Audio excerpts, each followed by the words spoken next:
Welcome everyone, one and all. This is the 22nd episode of the Unbanned podcast, and this week we have one thing to say. Unban Lotus Field. It's not banned yet. We really need to find more ban cards for this sort of intro thing. Well, we used all the ban cards, or at least all the interesting ones. Oh, don't worry, we'll get to the Unban Blazing Shoal episode one of these days. My name is Jake, and I am here once again with my best buddies in the whole wide world, and we're going to switch them up this week. We have Jordan. I am Jordan. And Justin. I am Jake. Why do you lie to me? Every week, man. There's got to be a wild card in here somewhere. I think we're all wild cards. I'm like that disappointing uncommon wild card that you want, but because you want it to be like something good, but it's like a disappointing wild card, like a common actually. Speaking of disappointing wild cards, can we talk about that thing that we were going to talk about? Because I just read this and went, wait, what? Okay, so this week, we got a new product announcement. Yay, a new supplementary product. Yes, applause. I'm excited. It is called Jumpstart, and it's pretty simple. Every single pack, I guess, has a theme, like cats, Phyrexians, I assume dogs is one of them, goblins is one, because they're both on the packaging. And the point of it is you grab a pack, open it, and you will put it together with another pack to make a 40 card deck. So you can take your dog booster and mix it with goblins to make a goblin dog deck. And that's it. There's a bunch of different themes in it, and yeah. I'm excited. This actually sounds like a lot of fun. It's like Pack Wars, except an actual format that's playable. The thing I like about it so far is one of the bullet points on the announcement is it's loaded with reprints almost 500. Yeah, that's the thing I read. I hadn't read this announcement before the show, and I read that and went, wait, what? That's amazing. It seems like this is their new strategy for reprints, which is I'm down for, is they just do mystery boosters, Jumpstart. They just make giant products with a lot of reprints in them. Yeah, and then they make them a fun format that a lot of people want to play to introduce those cards into the ecosystem. Hopefully there's fetch lands in this. Something makes me doubt it, but I don't know. With 500 reprints, if there's a lands one, maybe they put it in. And fetch lands would help with the gameplay a lot, because if you're playing two different decks and there's no dual lands or anything in there, then how are you gonna have smooth mana? I'm also a little confused about this because it says just put the two packs together, but what about lands? I'm guessing there's lands in there, but that's why I think that they would print special lands into this, because if it goes with the theme, they'd put it in there. Like goblins would have those special lands for goblins. Well, each deck contains one basic land, or it says one basic land with art that matches the pack theme, so... Oh, so you have to put it with I'm not lands, sure. Then? I'm not sure if lands come with it or not, but... Maybe the idea is that you put the 40 cards together and then you add lands to get to a 60 card deck, basically? I would say it might be like how you do actual Pack Wars, where you take 2 of each basic land type, except you might take 3 of each basic land type and mush them in. I'm also excited for this because it says they are introducing 37 new cards in the Legacy, Vintage, and Commander, so that's going to be cool. Also, huge thing about this, they are going to put the cards from this on MTG Arena, and the product itself will be on MTG Arena, and I think this is going to be how they kind of start filling out not only Historic, but for Pioneer on Arena as they start coding them in for this product. I really like that strategy. I'm excited to see what this brings to Historic, because Historic so far has been kind of powerful standard, but it seems like they're pushing Historic into what I hoped it would be, where it's like a vintage product, but for Arena. It plays with Arena cards, but it's all the Arena cards, even if they're really powerful. Well, and just to add on top of it, there's also pre-release events. I'm probably going to go to that one. I've been skipping a lot of pre-releases because I don't find them that much fun. They're all right, but I'm not insanely hyped for a lot of the sets these days, but this one I think I'll go to. So, I'm the exact opposite as you guys. I don't know how to describe it. Wizards is taking a huge quantity over quality approach to this. I don't know how good the cards are, obviously, if they reprint good cards. Problem is, I feel like a lot of those reprints, 400 of them are going to be not even 400, 450 are going to be commons and uncommons. It's cool, I got my Wall of Omens reprint I super needed, or my Charmed Stray. That could be a thing. Then again, if this is like the mystery booster didn't play by the rules of a conventional draft set. I opened up a pack that had 6 rares in it. So I think that's how this is, because you're supposed to take the 2 decks and put them together. So if you're playing goblins and you have like I take my goblins pack and it just has like the 2 cost goblin that makes a 1/1, right? It's a 1/1 and makes a 1/1. I can't remember the name of it. If it only has those in it, it's going to be a really boring and not fun to play goblin deck. They need some of those insane cards in there. That's what I'm worried about, though. Why would you be worried about that? That sounds amazing. Well, no, I'm saying 1 in 3 boosters includes an extra rare, so it sounds like you're getting 1 rare a pack. But I'm saying I'm worried that that's all it's going to be is, hey, here's dragon fodder, and oh, look, you got a Siege Gang commander as your rare for the pack. Good job. I think that if you play Modern Magic and open booster packs, you know that that's already the experience. I opened up some Theros packs for my winnings at F&M this week, and yeah, I didn't get anything worth anything. That's how booster packs are nowadays. That's the sad truth, is like, unless you spike an Oro, you're not going to make money or make value by buying booster packs. That's just not how it works. But if this has Thalias in it, or something like that... Well, and that's the thing, is like, we played Mystery Boosters in Phoenix, and I got a Ristic Study. That was half of my entry fee for the Mystery Booster draft. So I think as long as there's a couple of cards like that every few packs, it's completely fine that they don't fill it with value, just as long as they actually do some relevant reprints. You gotta have those hits.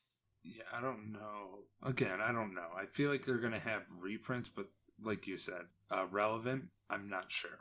Like, Phyrexian, like, yeah, we might get a Phyrexian Obliterator that's played in a whole, like, 1 deck in Modern, and it's a fringe tier 4 deck. Or maybe they reprint Surgical Extraction. Or Jin-Gitaxias. Again. It's not even played in Modern.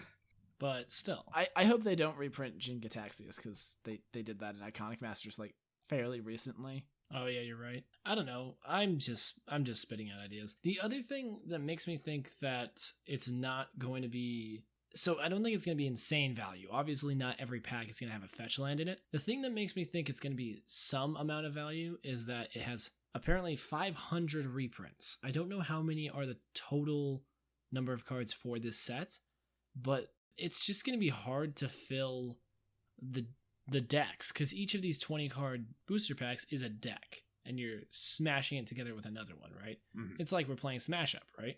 Yeah, that's what I was gonna say. Is it reminds me a lot of the game Smash Up, by the way. Yeah, that's literally what it is. Yeah. So let's say that like you've got your Garruk pack. Well, Garruk has to be the leader of the Garruk pack, so you have to pick a good Garruk that synergizes with a bunch of different cards. If you pick the bad Garruk, it's just gonna make for bad gameplay.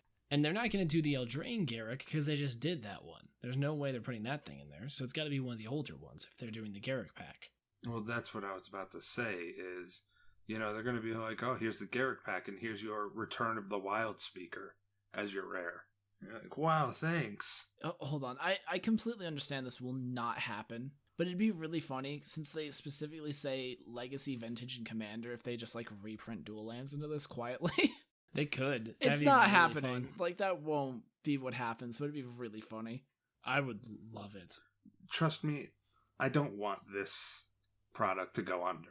I've never wished ill intent on anything that Wizards makes. It's just recently they've been doing a really good job at doing it themselves on certain products. Yeah, they didn't really do that with Mystery Boosters, though. There were some cool Mystery reprints Boosters in was that. an awesome hit. Yeah, I'll definitely give them and credit I think for that. this is... I'm going to guess that this is the same line, where it's just something that's a lot of fun, and then they sneak some reprints that are needed into it, like Ristic Study. Yeah, I just don't want it to be a crap set that you play once and you go, wow, that was kind of fun. It's like, Yeah. it gives me game night vibes. It gives me Mystery Booster vibes. Game Night is a completely different thing. Yeah, the Game Night product line is not great. Like, that's what I'm getting off this. Like, I mean, it could be fun. It could definitely be something you go down to Walmart. They could have probably a 4-pack thing. So you and a friend have a deck that you throw together. And it's like, cool, that was fun once. As someone who is a big fan of Sealed, where everyone else seems to hate Sealed, I'm excited for this. I think it's going to be so much fun to play. Because it's a sealed pool, but it's a sealed pool that's not ever going to suck. Like, you're always going to have some cool things with it. Again, I hope so. If it plays out exactly like that, I think this is going to be a great product. And I'll probably play quite a lot of it. The other cool thing about this is that if you want to, you can increase your games by mixing 3 of them together. Yeah, Commander, let's buy 5 packs each and just ruin it right there. Again, I want this to be good. But I kind of wish Wizards would do this thing where you make 6 solid products a year. You make your 4 sets, like your 4 main sets, your Commander set, and a reprint set. And make sure you put all your effort into that. Not, here's one set, now here's a random deck we're going to throw at you. Unset that people keep forgetting about, that's thrown in the middle there with a bunch of unreprints because we needed those. Into the next set, into Commanders for that next set, plus another Commander product, then another set. It's a little ridiculous if you ask me. I think the unset's the thing that really pushes it over the edge, though. I don't think this product is coming out in June. Like that, it's their summer supplemental set. It makes sense. I don't really understand the timing for their unset. I still don't understand why they made it a product, to be honest. But I'm sure someone's going to enjoy it. I'm going to get those lands. Unpopular opinion, the full art lands are not good in that set. You can kiss my ass. Those things are amazing. I hate you can fight me at PAX, man. IRL. Those are the best lands because they're the perfect medium between the borderless ones and the unglued ones. And the unglued ones are the ugly ones. They're the best ones. Like Jordan likes the unglued ones. I love the unglued lands. I cannot stand the unglued lands. And you should like these ones better then. No, because it has the dumb border. But it looks even better on this one. It's clunky. That's the point. It's supposed to look old. No, I didn't say it looked old. I said it looked clunky. Clunky doesn't mean all of old. Magic's art was clunky in the early days. Go back and look at it. Yeah, why do you think I don't like the old cards that much? But they look so good. Why do you think when the M15 border came out, I'm like, hell yeah, get me on board with that. These look amazing. Wallpaper my room with old Dungeons and Dragons art, my friends. So, all I'm saying is, I don't like the full art lands in that. Give me those borderless lands again. Those were fan-freaking-tastic. Alright, so we're going to talk about Modern next. And the reason we're talking about Modern is because I'm really into it. But also, Justin is very into Modern, but he's not caught up. Yeah, if there's a format I'd want to play over any other format, it's Modern. I don't understand your Stockholm Syndrome, because I like Modern, but I need to get away from it every now and then. Someone's salty about Tron. No, I just get tired of the format being super degenerate. Sounds like he's complaining about Tron. Even when I'm taking part in the degeneracy, when I'm playing like a deck like Storm. I was about to say, you're playing Wurza. That's not degenerate, it's a control deck. Yeah, Wurza is basically just a control deck with a combo finish. You know Dimir Inverter? Kind of the same thing, honestly, just minus dig through time. Yeah, it's pretty close. I'll just read off the top decks really quick. And you might understand why I'm into the Modern metagame right now when I read the top lists. Amulet Titan, which is a deck I love playing. Mono Red Blitz, which is a deck I love playing. Jund, which is my favorite deck in Modern. Eldrazi Tron, which can go die. Dimir Wurza, which is a deck I love playing. Bant Snowblade, which is a deck I love playing. Dredge, which is a deck I love playing. You might see a trend here. For us specifically, this format is really cool. I like all those decks except for Eldrazi Tron. Dude, Tron is awesome. I'm starting to turn to Tron here. I like it. Oh my god. Here's the thing. Filthy Tron player now. When I play Tron and I win, I actually really enjoy the gameplay. I like the lines. I like finding that line where you assemble Tron or fighting through the hate to being actually an average Tron player and just top decking the third piece on turn 3. I actually enjoy all those lines. I just don't do well with the deck. And when I play against it, it's like, ooh, they always have it. They always have it. Honestly, I felt a little like a Tron player this weekend because I went to a 1K in Vegas and I was playing Lotus Field, Lotus Breach, and everyone had hate. So my game plan for most of my games was to get a bunch of mana and tutor Ugin from my sideboard and remove their hate and their creatures in order to win. So literally my game plan was stick 3 lands, go get Ugin and play Ugin. I was a Tron player. Might as well, right? I started off playing in Pioneer with Ugin, just with mono green ramp, because Ugin's a gross card and the fact that it's not being played more in that format was kind of crazy to me. Yeah, Ugin's an insane card. But getting back to Modern, Justin, so if you were to engage with Modern right now, what would you play? Bogles. Always Bogles, forever Bogles. I think you're going to have problems with Bogles, but Bogles is actually looking like not a bad pick because the top deck, just Amulet Titan, probably loses Bogles, right? Yeah, Bogles is kind of fast against it, and plus, especially since a lot of Bogles deck mainboard 4 ley lines. Oh wait, never mind, that's not Valka. Yeah, the thing that this deck does really well is it does the... Yeah, you just punch me in the face really hard with a Primeval Titan, that's right. Sorry, I was thinking Valka. That's the thing that I was going to point out, is that a lot of these decks are actually cutting the combo kill. They don't have Boros Garrison. They don't have... Slayer Stronghold. They don't have Slayer Stronghold. That has been effectively cut from the deck at this point. You run a different card instead. You run Hanweir Garrison. Hanweir Battlements. Yes. You actually run both, I think. No, you don't run both. No, because the other one's red. Yeah, you run Hanweir Battlements. You tap for some red using your, various means of getting red. And you haste up your Titan that way. And you kind of said it. The new version of Amulet Titan is a mix of Amulet Titan and the Valakut Titan decks. Yeah, because it's running 4 Dryad of the Elysium Grove. Yeah, because you can kind of do both plans. If you're me with Bogles, you kind of get a happy face when you see a Valakut hit the field. Because, again, you usually have your ley line.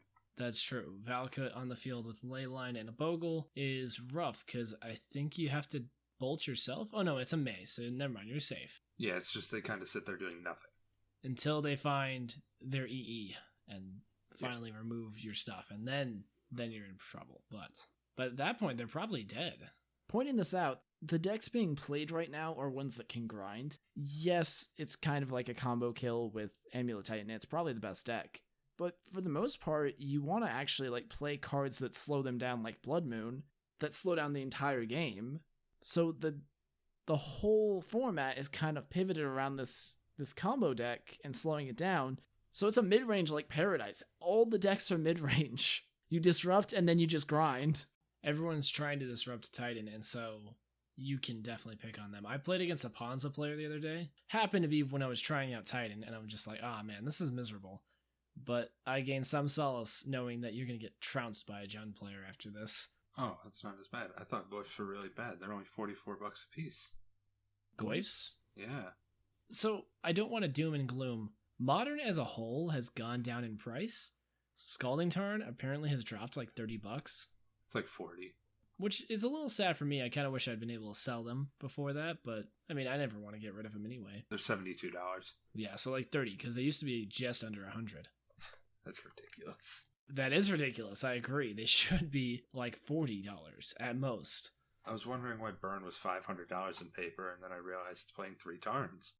But part of the reason for that is that Modern's kind of dipped in popularity since the whole Oko Urza together thing kind of ruined everything. Mm-hmm. But now it's starting to come back a little bit. Primeval Titan, although it's kind of ridiculous and probably needs like one of its redundant get my thing and win cards banned, it's honestly not that bad. It's manageable compared to what we've dealt with like Hogak and Urza and Oko and yeah. Yeah, no, I like where Modern's at, and while I feel like Titan is clearly the best deck, I think that there's enough ways to hate on that deck, like Blood Moon. I play Choke in my Jund sideboard because it makes it so all of their lands don't untap, which is hilarious. Yeah, you're seeing a lot of Ashiok Dream Renders.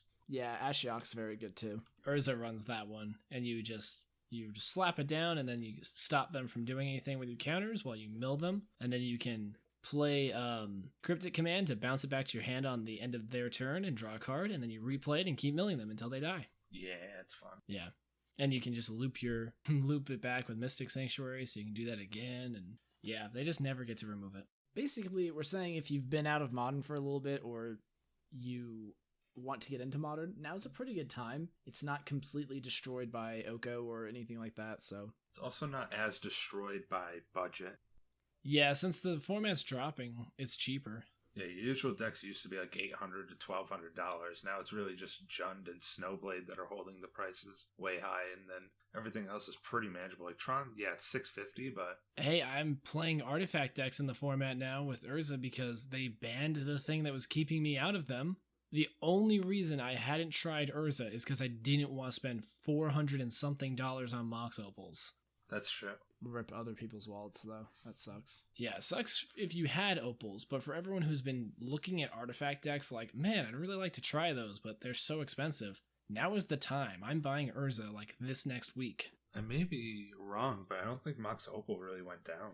No, because it's played in other formats, because it's good. Yeah, it's still holding $60. I mean, it's not 100, but Yeah, it's gonna stay there because it's played in Vintage, Legacy, Commander. and the Masterpiece barely went down. Yeah, the Masterpiece is like considered investable, though. You can kind of. I mean, that's kind of the way that cards are. Unless you get a reprint of them, they really don't drop, even if a card is banned from a format. Like, Mycosynth GLaDOS was never played in any competitive format before Karn. It still was a good $30, and then it shot up to 60, and then got banned and went down to 30 again. It's still going to hold its price tag of $30 just because it's playable in Commander, and it hasn't been reprinted. Yeah, what we're trying to say is that Bogles is $350 right now. Buy it right now, and then it'll go back up when Modern hits the main stage again. You just need to make sure to not let your opponent use their EE if you're playing against Titan. Aside from that, you're good with Bogles. I think you're okay. Collect the Roof. Or I pack Stony Silences, but I think you should just play Jund or Mono Red Blitz, honestly. Mono Red Blitz is a good option. Mono Red Blitz. It's a really If you're good getting option. into the format, just spend $200, get Mono Red. Honestly, like, Mono Red Blitz has been one of the big reactions from the grindy Titan metagame.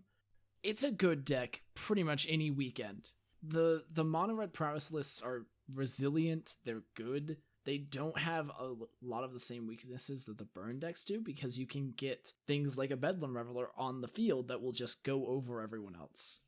And they are so much fun to play. I love playing the Mono Red Blitz decks. I might have to break them out this week. Nice, easy, cheap decks to build, you know? I'm just saying the best thing you can do is MTG Goldfish budget decks. You find so many fun decks in there. Not too competitive with those ones, but good way to get into the format. There's some competitive ones, to be honest. Like the Persist combo. Oh, that deck is fun. So, speaking of Mono Red, can we talk about Uat really quick? Oh, Once Upon a Time, yeah. So, Once Upon a Time is an insane card. A lot of the decks at the top of the meta are running it right now, if I remember right. I want to go see how many people are playing it. I think just Amulet, 4-color Shadow is. Yeah, it's Amulet, Eldrazi Tron, Heliod Company, which is a deck that's insane. Neo Brand's running it, 4-color Shadow, some Dredge decks. Oh, that's Vintage, never mind. If you want to keep it easier, Once Upon a Time is the second most played card in Modern. The second most played card in Modern behind Lightning Bolt. Played in a third of the decks. Yeah, so that card is insane. If a banning were on the horizon, I think it's probably going to be that one, but probably not, because they don't like to ban cantrips, it seems like. On the Modern horizon? I want to talk about this, but can we just talk about how ridiculous that card is for a second? Like, that it exists? Can you imagine for a second the outrage that would have been felt around the world if instead of essentially an Ancient Stirrings for free, they gave me Faithless Looting for free if it's the first spell I cast? Can you imagine that card existing? I think the problem is that a free Faithless Looting is similar enough to, like, broken cards from the past that like we... LED? Yeah, like LED, Lion's Eye Diamond. That we know it's really powerful. Discarding cards for free is a powerful effect, even though it, on the surface, at base level Magic, it seems like a waste. Discarding cards for free is powerful.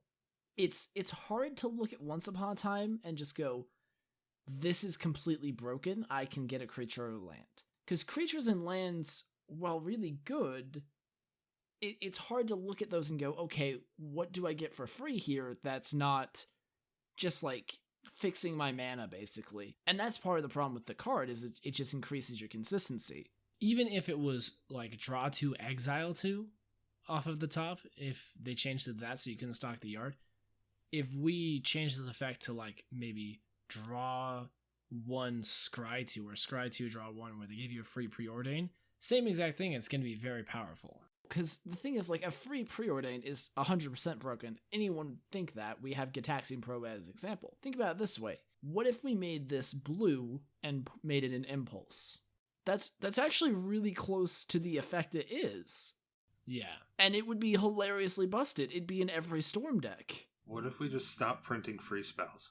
I kind of agree with the sentiment. If it's a free spell, it probably should be taken out of the format or just not be printed. Can you make it something garbage, like counter your own spell? No one thinks that way, Justin. The reason why I want to bring up Uat, though, is because of what Justin said, is that Behind Lightning Bolt is the most played card in the format. Essentially, Modern is shaped by cantrips, by like the cards that find you the cards you need, it seems like. Or, in the case of red decks, it's shaped by Lightning Bolt. You're running Lightning Bolt. If you're playing red, you're playing Lightning Bolt. So the reason why I wanted to bring this up is because that can inform you as to what you're going to be playing against. You know that the format is currently shaped by Once Upon a Time. So you can expect a lot of creatures and a lot of decks that play well with that card. It doesn't look right. Or it looks not, yeah. Jeez. Yeah, it looks. There's like no way to stop it. Yeah, I'm honestly surprised some people aren't just playing it in Jund. I think I've seen a couple lists doing that in the past. It's hard to play in Jund decks. I think we've talked about this before, but it's hard to play in Jund decks because it doesn't hit a lot of your impactful cards. It does hit a lot of... It hits like half of your deck, but not the other half. You want a deck that's completely hits for a card like that. That's the reason why Ancient Stirrings hasn't been played, for example, in Jund, even though it gets you a land. Because sometimes you're not wanting your Bloodbraid Elf, you're wanting to find Renin 6. If there was something that found Planeswalkers, creatures, and lands, maybe Jund would play it. I have to correct myself. There is a card like what I just described, but I realize why Jund doesn't play it. It's Oath of Nissa, but Jund doesn't play that card. They tried it for a little bit, and what they found was that you need the card to go to your graveyard. But Oath of Nissa sits on the field. Yeah. Got it. Yeah. Okay. I also find it interesting that Once Upon a Time is so potent that Ancient Stirrings isn't actually being played. The Tron deck is Eldrazi Tron, not because Eldrazi Tron is better than Mono Green, but because Eldrazi Tron gets to play Once Upon a Time, because it has a bunch of creatures to hit, whereas regular Tron has a bunch of Planeswalkers. Yeah, the only thing you can really hit off of it's Worm Coil in the main board, or they'll sometimes play Ulamog main board too. So this has been my short treatise about Once Upon a Time and how insanely good it is. If you're playing a deck that has it in the 75, then you're probably got a good deck on your hands. Well, I'm like I said, I'm investing in Nyx now. What does Nyx do again? Remind me. It was 1 blue instant, counter target spell if no mana was spent to play it. I'm not going to go into why that's not a good card against Once Upon a Time. That would take too long to explain and break down why that is so bad, but don't do that, Justin. It's not a good idea. Gonna invest. No, stop. People said I was crazy for buying into Yixid Jailer. Yeah. Guess what? I made like $100 off of that, and I still have 4. It's still being played in some Jund lists. Do you want me to break down why this isn't how you counter those decks? Well, I'm not saying that Nyx is a good card. I'm saying that if people remember that Nyx is a thing, they might perceive it as a good card, which means that buying them would be worth it. I would like to say it also counters Mishra's Baubles. Fair enough. Side note, some people have been playing Kroxa, Titan of Death's Hunger, in Jund, and I am so into that because it means they are removing their Dark Confidants. Good job, everyone. Remove Dark Confidant from your Jund list right now. A Confidant is not a modern playable card. You know what is, though? Bloodbraid Elf. You know what you have to cut to put Dark Confidant on your deck? Bloodbraid Elf. Let's just throw one quick thing here. So the 1-year anniversary of Jace and Bloodbraid unbanning was upon us very recently. I can't remember exactly what day it was. Who thought that Bloodbraid was going to make a bigger impact than Jace? No one. I don't think anyone would have thought that. Has it really been a year? No, that's been 2 years. 2 years. It might have. It's been 2 years, man. No. It was last year because it was right before February 12th, 2018. Oh my lord, it was 2 years ago. Yeah, it was 2 years ago because last year was the dominance of Arclight Phoenix. Yeah, February 12th, 2018. Wow. And I know Jace had been out for at least a year when Arclight Phoenix was popular because everyone thought it was insane when people started playing Jace as an alternate win con in the sideboard because he hadn't seen any play anything. After 2 years since Jace got unbanned, who would have thought that the impact would have been bigger? Yeah, everyone thought that it was going to be way bigger. I think this is honestly a cool segue into something I would like to talk about, because we are the Unbanned podcast. I think we all three are kind of against bans in general, like unless it's really needed. Yeah. I want to see some stuff come off the ban list in Modern, honestly. I guess it'll still be our soft announcement, but at some point Jordan and I are doing, we're going to call it the Banned Files or the Unbanned Files. We're going to take Files. Yeah, we're going to take a Modern or Legacy or some ban card, and we're going to play it against Modern decks in that format and see how it performs. The first one's going to be Splinter Twin. There you go. Surprise, surprise. Splinter Twin does not deserve to be banned. We can talk about it if you'd like. We'll talk about it after we make the series, probably. Yeah. But basically, we look at some of these decks running around, like even Jund. I look at how potent some of the stuff in Jund is. How it's just crazy to me that some of these cards are on the ban list. And some of them make sense, like Treasure Cruise, Summer Bloom. Those probably aren't coming back. Skull Clamp. Yeah, Skull Clamp exactly. Like I understand it to an extent, but why is Dark Depths banned? That's such an easy thing to stop now. No, that's the thing. Dark Depths, I understand in theory why it's banned. I'm not sure it should be. It's annoying for sure. Like it's a card that's very powerful. So if we had actual Force of Will, I think it would be fine. Force of Will does not interact with Dark Depths. No, what it stops is the thing that removes the counters. No, it doesn't. No. You use Thespian Stage. There's no... I guess you can use the creature. Oh, yeah, you also don't have Wasteland. Yeah, no, they run either Thespian Stage or they use the counters. The counter removal thing. They have redundancy in that. You're talking about Vampire Hexmage. Yes. There's like one other way you can remove the counters too. Well, there's lots of ways, but what I'm saying is... So the problem is that you need every deck to start running Ghost Quarter, basically. No, because that's not true. You have to. You just have to be watching out. This is what I was getting to. Modern Magic removal has moved past a 2020 token being lethal. Look at the most commonly played cards in Modern. Mm-hmm. Lightning Bolt, Once Upon a Time, doesn't do anything against 2020. Path to Exile gets rid of it. Thoughtseize slows it down. Fatal Push kills it. Doesn't. It's indestructible. Oh, you're right. It's indestructible. Never mind. Fatal Push does not kill it. If you look at Legacy, there's not that many Depths decks actually doing things there. I guess you're right. It is a turn 3 combo, turn 2 if you ramp into it. I think that's the main problem, is that it can go off pretty consistently on turn 2. And that's a little bit before what they want. How does it go off turn 2? Simian Spirit Guide is illegal. Turn 1 any land, and then play a Arboreal Grazer any other way to get a land on the field. There's a few of them. Then you drop your Dark Depths. Turn 2, drop Thespian Stage. Simian Spirit Guide's the best way to do it. But you could Simian Spirit Guide. There's a lot of ways you could do it. Yeah, there's obviously ways to do it, but it's not as... I don't think it'd be as consistent. And again, you can run Teferi to bounce the token. You can run Brazen Borrower to bounce the token. You have Path to Exile to exile the token. It's definitely not that bad of a 2020 scary in hindsight. Yeah, and I guess it doesn't have haste. It's kind of like Neo Brand, I guess. Where exactly. It's irritating, but it's like... The only thing is, I don't know if I want another deck like Neo Brand into the formats. Where it's like, okay, I'm going to interact within the first 2 turns, or I'm going to lose. I don't know if it's going to be healthy for the format, but we've talked about how they kind of should probably go back to square one with Modern before and just kind of restart. And there's certain things that we can just immediately not have in the format. Cloud Post, for example. Seething Song is probably too good. Yeah, we don't need to go through Cloud Post. We don't need to go through Seething Song again. And just to quickly slap a second card onto the I get why it's banned, but it really isn't as bad as it was before. Is Punishing Fire. Punishing Fire is on the ban list because of the play patterns. It goes really long. It basically makes creature decks really hard to play. And for those of us who don't know, what is Punishing Fire? It's 1 and a red for an instant. Deal 2 damage to any target, I believe, is what it would be now. And whenever an opponent gains life, you may pay a red. If you do, return Punishing Fire from your graveyard to your hand. The reason this card is on the ban list is because of the life gain land, Grove of the Burn Willows mostly. You make them gain life and then use the 1 red. Tap it for red and get it back to your hand. Yeah, that'd be really bad. They should not unban that. But it's a 2-mana shock.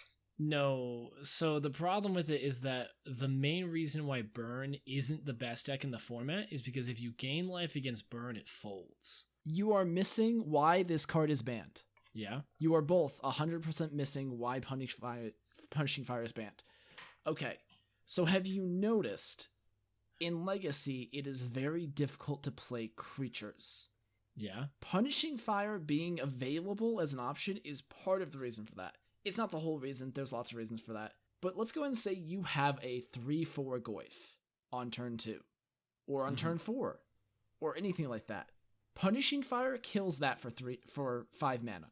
And then it does it again. And then it does it again. And it never stops doing this. All of your creatures will die to Punishing Fire. I don't think that's necessarily it. I think that's part of it for sure. It does kill creatures. I think the main reason, though, is because it makes Burn really good. I don't think it makes Burn that good. I think it does. It doesn't go in Burn. It's not for that. You put it in decks like Lands, and you slowly grind down your opponents with 1 damage turn after turn.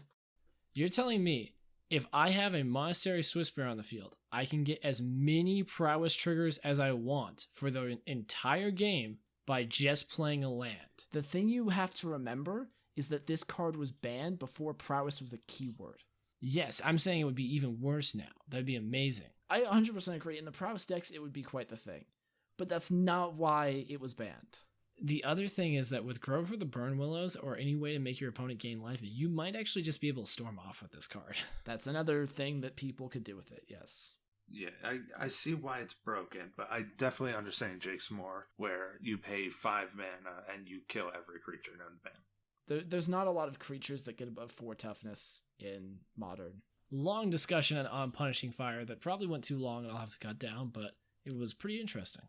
All I'm saying is that we need mental misstep. I'm joking. We don't need mental misstep. Please no. Please don't. Never No. again. Here's the mental thing. misstep. I will allow Ponder and Preordained to be back in the format as long as mental misstep gets put into. You know, while we're on the subject of unbanning cards in Modern, I'm down with Preordained. Do not unban Ponder. I'm not Don't down for unban it. Ponder or Brainstorm. So, Ponder and Preordained. I want to go deep on this for a second. I think we're getting close to the end of the cast, but I want to talk about this. Cantrips are really powerful, and I'm down for Preordained being back, especially if we allow things like Uwat and Ancient Stirrings to keep existing in the format. Just because I know blue benefits a little bit more from cantrips, but I feel like if you're gonna say Once Upon a Time is fine, then Preordained has to be fine. Ponder I don't like as much because it gives you a little too much selection and also encourages more shuffling, which this format has way too much shuffling as it is. No 1-mana cantrips. We're done with those. I mean, what happens if you unban Preordained right now? There's probably a lot that would happen. This is actually a good question, and I've asked it myself a lot. Because even when Delver was a thing, it wasn't a thing because of Ponder and Preordain in Modern. It was a thing because of Treasure Cruise and Dig Through Time. Well, the other reason it was good is because Tempo was more of a thing that you could play for in Modern back then. Now it's not so much. Tempo decks don't do that well. The problem is that you can keep Tempo, but you can't find more action. You can't... There's no cheap, draw 3. Your best option is Ancestral Visions, and it's not great. Well, the main reason why people think that it would be broken is because of Storm, but really Storm only benefits a little bit from this, because the only reason why Storm is still playable is because of gifts.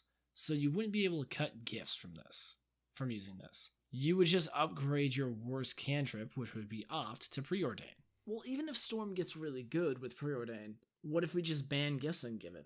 Yeah, you could do that. Gifts Ungiven it's already banned in Commander. It's a very powerful effect. It's a lot different Commander, let's be honest here. Well, the main thing with Storm as well is that there's so much more hate for Storm in the format now than when those cards were banned as well. Damping Sphere is a colorless option that hoses Storm, and they have to address. That didn't exist 10 years ago. I don't think these are banned just for Storm purposes. I think they're banned because they're very powerful cards. Yeah, they do make blue in general better. Blue is not doing exceptionally well right now. Yeah, kind of like how green wasn't doing well like 2 or 3 years ago, and then they printed a lot of really good green cards, and now green is being played again. Well, and all of the like good blue decks I can think of off the top of my head, they were running things like Amulet Titan and Oko in the last 6 months. They weren't being played because they're blue. They were being played because they're green, and blue kind of goes with green right now. The best blue deck to play right now is probably Urza, which is part of the reason I'm buying it. I don't know. And then you think of like Thing of the Ice and other decks like that, like the tempo decks and stuff like that. I like the idea of preordained. I just think something needs to be banned to counter it a little bit. I don't think it can just be upright unbanned at the moment. I think it should just be unbanned. I don't think it would destroy anything. I think the power level of Modern has adjusted to the point where preordained is perfectly fine. I also would not unban Ponder just because it doesn't feel like a card that belongs in Modern. It's too weird. Ponder's too much. And Brainstorm's definitely too far. Not only are those cards like too good, Ponder and Brainstorm, they don't feel like Modern. If I printed that nowadays into Modern, it would be very different. I agree, and it's like you're not going to see Ponder printed into a standard set, and a lot of standard sets are about a Modern power level right now. But the thing is, preordained, I mean, it's not recent, but it was in standard for a bit. I mean, Omen of the Sea is literally preordained, but on a 2-mana enchantment. I mean, if you want to be straight up, every single one of these cards was in standard. That's not true. At one point. Some of them were in type 1 or whatever it was called. Most of these cards have seen standard play and really haven't. They don't make as big of a deal in standard as they do in every other format for obvious reasons. Well, that's what I'm saying is if they are printing things like Underworld Breach into standard and by extension into Modern, I'm pretty sure we can just unban preordain. I kind of agree, yeah. Said that things like Underworld Breach, things like Oko, that is the power level of the next 2 or 3 sets. Oh man, Ikoria is going to scare me for green then. Dude, do you know what Ikoria is apparently? Someone was talking about this. Apparently Ikoria is the Sliver's homeworld. Someone said that was the rumor. That'd be so cool. So basically the idea that I heard, and I hope this is the actual story of the set, is that the Slivers are in a symbiotic relationship with everything else in the plane. As in, like, the ecosystem has evolved with them in mind. They're essentially the cockroaches of this world. Interesting. Yeah, they're the insects. And I'm like, that is really cool. I hope that's actually what we're getting and not something that was just a rumor that someone was spouting off. I was saying that it turns out it's just the, the augment mechanic. That could be cool too, honestly. I wouldn't be upset with that. You want to know how you know I've gone full spike? I'm not even, like, upset about cards like Underworld Breach or Oro or any of those things breaking into Modern anymore. I'm just excited to play new cards. Honestly, I was talking with someone about this, and I honestly am excited for things to break now that I know that the next 2 sets are going to be broken. I think, to name drop, Brian Gottlieb said on a recent edition of the Arena Decklist podcast, he said that they need to just do a podcast where they talk about balance changes. I think that's the main problem with Magic, is there's not enough communication. If we knew, like, hey, you can expect this type of power level from a set, this set's going to be one of the ones that'll probably be played in Modern and Legacy, expect that, then I don't think people would be as pissed. I genuinely believe people would be more understanding because they'd be like, oh, okay, we were warned. This is going to be crazy. Let's get ready. And on top of that, just letting people know that, it makes it so that you can temper your expectations as far as, like, will my deck be around? Will I need to buy some of these cards for my Modern decks? Like, you just have so much value in knowing what's coming. And I think that's kind of the issue, is, like, we've been used to our Modern decks not, like, changing very often because they won't print cards that are that powerful. And now we're getting to the point where it's kind of more normal that, like, 1 or 2 cards every set go into Modern or Legacy. Looking at you, Veil of Summer. And I think that's 100% fine, actually. That's, like, the amount I would want to have go in every set, because then it kind of shakes things up a little bit. Yeah, I'd like to see cards go into different sets. I just don't want to see them warp the formats. Yeah, I don't want to see things banned. I want powerful Magic, but I don't want Oko.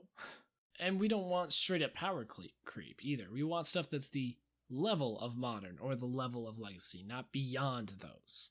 And I think Theros was pretty close to good, honestly. I think if the next 2 sets were Theros power level exactly, I think it'd be great. Yeah, we got like one card that's going to be broken in Vintage and Legacy. We got a dredge piece, unfortunately, but we'll deal with that. And then we got like, what else did we get from that? We got Oro, Croxa. Oh yeah, Oro and Croxa, who we're seeing play in a few different decks. Dude, the Oxas might bring back Hollow One, honestly. I've seen a couple people playing like Mono Red Hollow One. Seems kind of powerful. Don't give me another deck to go play. I have to go practice Legacy. Yo, Mono Red Hollow One, real talk. Just one more quick thing. Can we take Bridge from Below off the ban list? It's kind of No. embarrassing. Bridge from Below is not a real Magic card. It is like Once Upon a Time, where it just is free and completely busted when it's doing its thing, so we will leave it on the ban list. I compare it to Smuggler's Copter.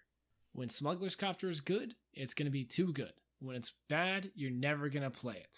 That's not the reason they banned it. They banned it because Hogak broke it. But the thing is, they banned it because of Hogak. if you look at this card, which is a Legacy staple, there is nothing about this card that seems like it is a reasonable modern Magic card. It is enchantment that doesn't do anything when you play it as an enchantment. It only works when it's being degenerate. That's the only time it's actually able to do anything. What about Green Sun Zenith, real quick? Green Sun Zenith, I think, is okay. I could see that. I don't know if it's fine, but that's an argument I'm willing to entertain, basically. It seems like an actual card they would print nowadays. It's powerful, but I could see them making it. They printed at instant speed for 1 more green. Yeah, exactly.